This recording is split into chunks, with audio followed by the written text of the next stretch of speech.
Olá, aqui Anônimos Gourmet. Olha que paisagem sensacional. É a paisagem do Unisuper, nosso novo parceiro, e eu vim aqui dar as boas-vindas. E aproveitei, tem tanta coisa boa por aqui. Olha aqui, a carne, os legumes, os vegetais todos, até um bolinho aí para a minha homenagem para a equipe, né? A gente tem que estar bem com o time, né? É isso aí. Olha, a receita de hoje é sensacional. Eu tive que escolher muito bem os ingredientes. Vamos lá. Vou para o estúdio porque tem que chegar, né? Vamos lá.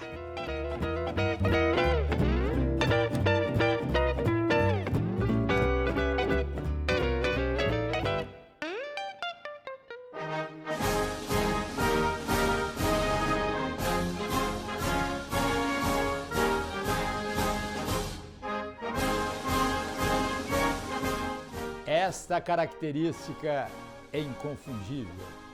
La Marseillaise, é isso aí, a Marselhesa, em dia de carne francesa, um bœuf bourguignon. E é uma tradução, na verdade, de um clássico da França. Nós vamos chamar de carne francesa, é o bœuf bourguignon. O que é o bœuf bourguignon? Bœuf, carne, né? E bourguignon da região da Borgonha. É uma região riquíssima de grandes vinhos maravilhosos e também boa comida. Mas nós podemos fazer tranquilamente aqui todos os ingredientes aqui. Olha os ingredientes que nós temos aqui. Nós precisamos de manteiga, de preferência a boa manteiga do Piat aqui, que é um espetáculo, maravilhosa. O bacon, a carne, farinha de trigo, aquela cebolinha miúda que a gente pode usar, também qualquer cebola que você tiver, não tem problema nenhum. A cebola normal picadinha. Aqui nós temos o champignon fatiado e a cenoura. Eventualmente, eu acho o fundamental é a carne. A carne, o bacon, a manteiga, né, o azeite que nós vamos usar também e o vinho, naturalmente. O vinho é fundamental. O vinho pode ser o vinho mais comum, aquele vinho de garrafão, que ele vai funcionar perfeitamente, sem problema nenhum. O vinho mais barato que tiver. Esses outros, assim, mais complicados aqui, não, mas eu não tenho essa cebolinha redonda e tal. Não tem problema, não tem... É aquela história, não tem tu, vai tu mesmo, né? Improvise, né? É o momento... A cozinha é o território mágico da improvisação. De repente, faltou algum ingrediente, você faz faz uma outra coisa. Muitos anos atrás, tinha uma propaganda na televisão que era muito interessante. O cara convida um amigo para jantar, mas vai e liga para a patroa. Como é que é? O que nós temos de janta?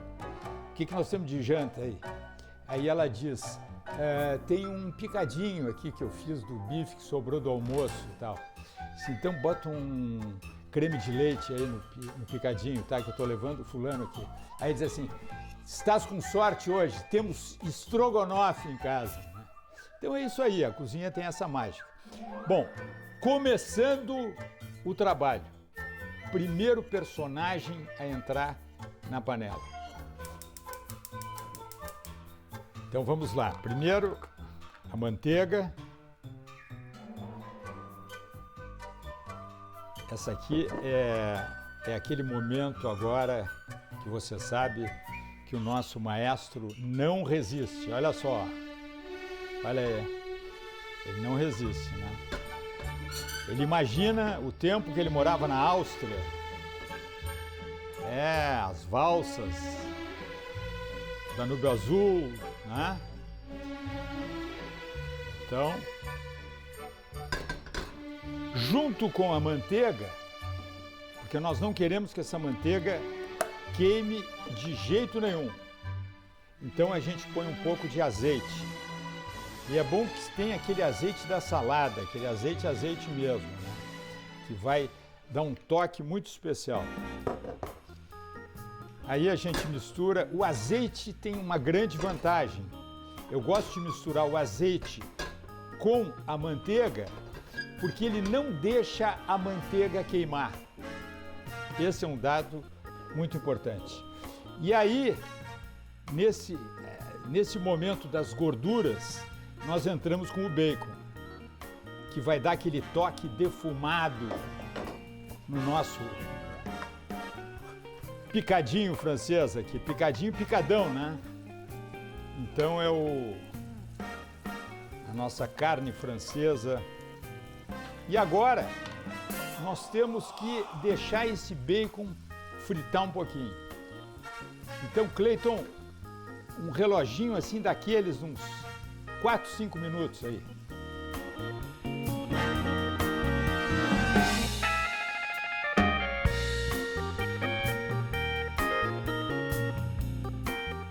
A carne, olha ela está em pedaços assim médios, né?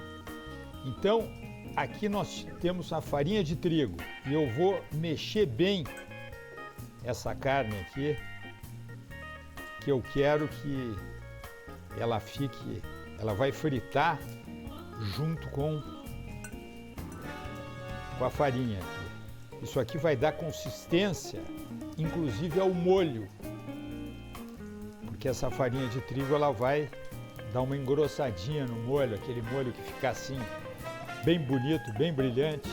E olha aqui, ó, vamos aproximando da panela e vamos direto para a panela com a carne.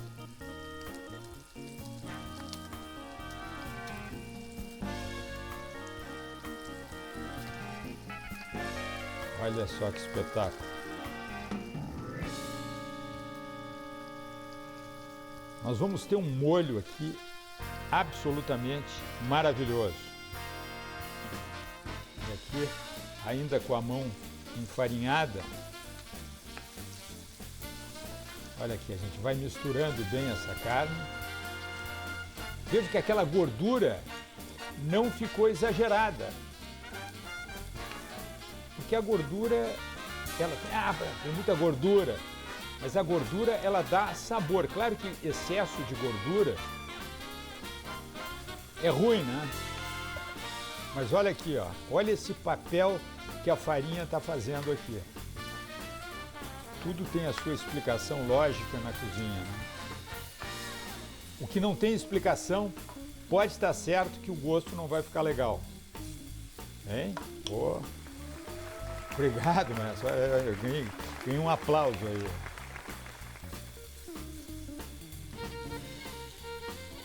Agora, nós temos que deixar rapidamente, eu preciso de uns 5 minutos para dar uma boa fritada nessa carne.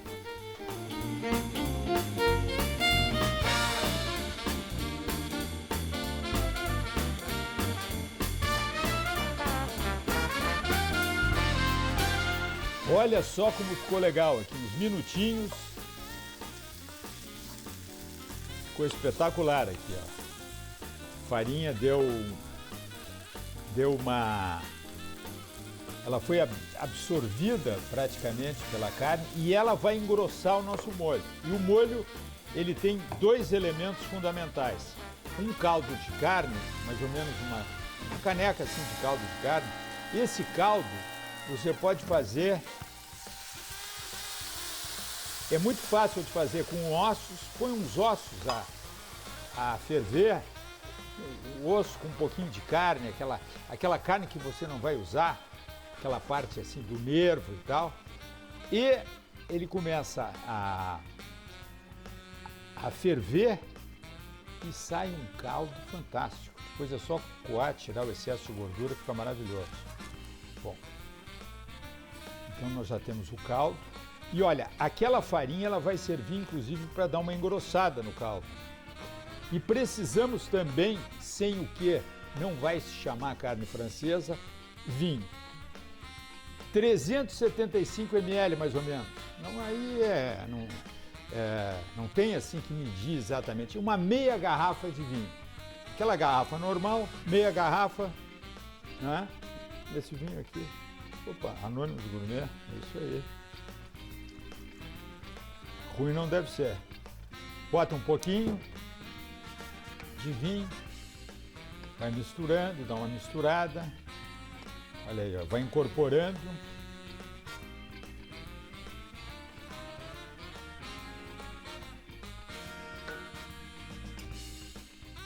Mais um pouquinho. E vai a meia garrafa de vinho. Ah, mas as crianças, olha aqui, ó, eu vou dizer o seguinte, praticamente todo o álcool evapora. E por falar em vinho, nós tivemos uma possibilidade de visitar um querido amigo, Luiz Alberto Barrichello, que é uma figura sensacional de Porto Alegre, e ele é um homem que vive aqui em Porto Alegre e vive também na Itália, e vive na Argentina, porque ele tem vinícolas nesses 3 lugares. Que vinícola em Porto Alegre é um dos melhores vinhos brasileiros que eu já bebi. É o vinho feito justamente na Vila Bari. E nós fizemos uma visita à Vila Bari e conversamos com o Barrichello. Olha só que espetáculo, olha que lugar mágico que ele vive e produz os seus vinhos.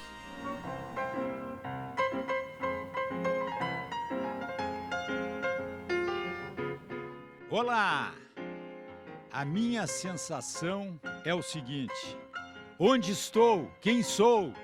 Olha só essa paisagem. E olha os vinhedos. Europa, Argentina, Califórnia. Não, é Porto Alegre, o sul de Porto Alegre. Os vinhedos do sul de Porto Alegre. Esse é o nosso tema. O tema é a história de um homem apaixonado pela natureza, apaixonado pelos vinhos e que resolveu fazer um vinhedo em Porto Alegre e produzir vinhos em Porto Alegre. E os vinhos são da melhor qualidade.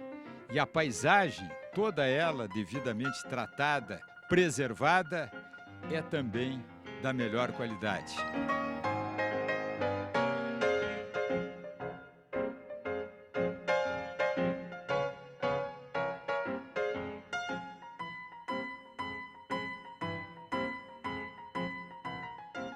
Vinho de Porto Alegre, quem diria?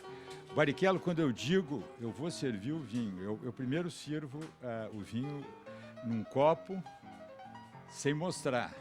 Daqui a pouco, que vinho maravilhoso, que vinho é esse? De onde é que é? É argentino, é italiano? Eu digo, não, é aqui de Porto Alegre, a mais ou menos 1.500 metros da minha casa. Quando era garoto em Garibaldi, eu acompanhava muito esse assunto do vinho, com meus avós, ajudando eles. Depois vim a Porto Alegre, eu sempre fiquei com aquela memória da minha infância de produzir vinhos, né? Então, a minha memória é de Garibaldi. É de lá que eu aprendi. A segunda foi a paixão que eu desenvolvi viajando pelo mundo e conhecendo outros vinhos e me arriscando a tentar Porto Alegre, porque eu comecei a olhar solos em vários lugares do mundo e olhei que o solo de Porto Alegre é granítico, ele é pobre. E a parreira gosta de um solo não muito gorduroso, não muito forte. Ela gosta de sofrer um pouco. E eu aqui na Vila Nova, eu estou em cima de vertentes de águas minerais. Então as raízes vão profundo, são profundas. Para buscar. Vão se alimentar de água mineral, entende? Então, dá o vinho é uma coisa diferenciada. Eu sei que tem outros produtores de vinho também aqui em Porto Alegre, né? Mas nessa dimensão que tu faz... Eu produzo pouco, eu sou um produtor de 3.000 garrafas por ano. Eu sou um mini produtor, mas são 3.000 de qualidade. E eu não tenho um marketing para isso. Eu vendo através dos amigos, do boca a boca e do meu site. Não, e quanto à qualidade, eu sou testemunha, é impressionante, tu sabe que há quanto tempo que eu sou freguês aqui. É verdade, tu é um dos primeiros, entende? que apoiou meu projeto e é um consumidor. Eu sei que tu gostas do meu vinho, eu fico muito feliz com isso. Mas além desse trabalho aqui em Porto Alegre, tu tens outras vinícolas aí que tu está investindo. Logo depois, assim que eu comecei em Porto Alegre, me associei em Valpolicella e montamos uma vinícola chamada L'Arco. Que eu tive a satisfação de conhecer lá, é uma verdadeira maravilha lá. Estivesse conosco lá em Verona, né? Eu vi tu falar uma vez que o vinho era um prisioneiro dentro da garrafa. Como é que é essa história? Quanto tempo antes tem que abrir? Quais são os cuidados? Bom, os meus vinhos normalmente ficam na garrafa evoluindo por 4, 5 anos. E o vinho ele é um prisioneiro, ele fica aqui dentro desse vidro fechado e se desenvolvendo. Então, uma garrafa escura ainda, né? Garrafa escura, sem luz. A única luz que ele vê agora é quando a gente eventualmente entra aqui, são raras vezes. Então ele precisa ser libertado. Então uma garrafa de vinho, como esses vinhos que são vinhos de guarda, que tem estrutura, que tem um teor alcoólico médio, entre 13 e 14 graus, são vinhos que eles precisam tomar contato com a natureza. Eles têm que ser abertos uma meia hora antes, uma hora antes. Se não der tempo, pelo menos abri-lo e largar numa taça. Eu queria propor um brinde à terra e nós provarmos o Gran Rosso, que é o vinho que eu produzo aqui há muitos anos, com o estilo de vinificação que eu aprendi em Valpolicella. Isso aqui é Porto Alegre. Então, um brinde ao Barrichello, um brinde ao vinho e um brinde a Porto Alegre. Espetáculo, hein? Que lugar maravilhoso! Nem parece Porto Alegre, não porque pela beleza, Porto Alegre tem lugares belíssimos, mas porque é um lugar absolutamente diferente. Inclusive, a finalidade do lugar, né? Uma vinícola em Porto Alegre, e tem outras vinícolas também na parte rural de Porto Alegre que são belíssimas. Essa do Barrichello, que é um querido amigo de muitos anos e produz um vinho realmente espetacular, o vinho dele. Bom, agora nós vamos acrescentar a cebolinha, a cebola picada, ela entra agora. Porque eu não queria fritar essa cebola, eu quero que ela entre assim, que ela vá ser cozida, vá se desmanchar, se incorporar a esse molho maravilhoso. Ela vai servir até para engrossar, assim, para dar consistência nesse molho. E vamos incluir também aqui a cebola pequenininha, essa cebolinha aqui, ó, olha só. Essa cebolinha maravilhosa.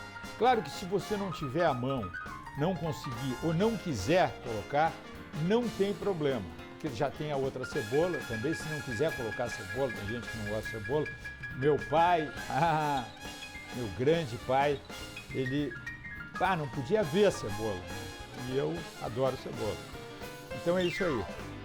Entra a cebolinha, aquela em conserva, né? Que ela vai dar um crec na hora de mastigar, espetacular. Bom, entra também a cenoura. Essa aí você tem em casa, né? Não precisa comprar em casa de importado nem nada. A cenoura, maravilhosa.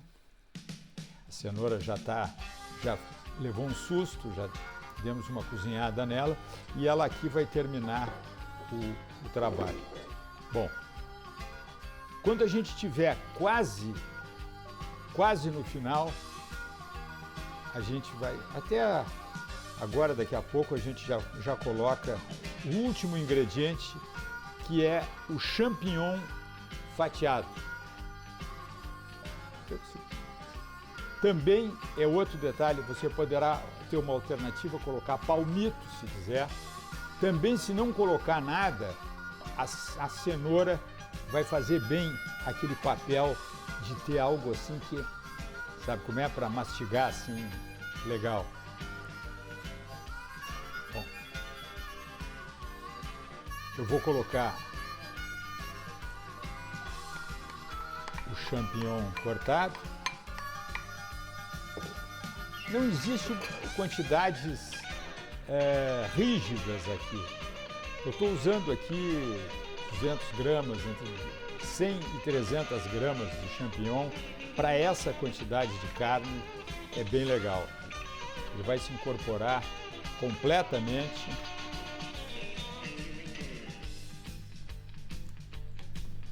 E agora nós temos que deixar alguns minutos o fogo fazer o seu trabalho. Você vai dar uma controladinha e ele está praticamente pronto.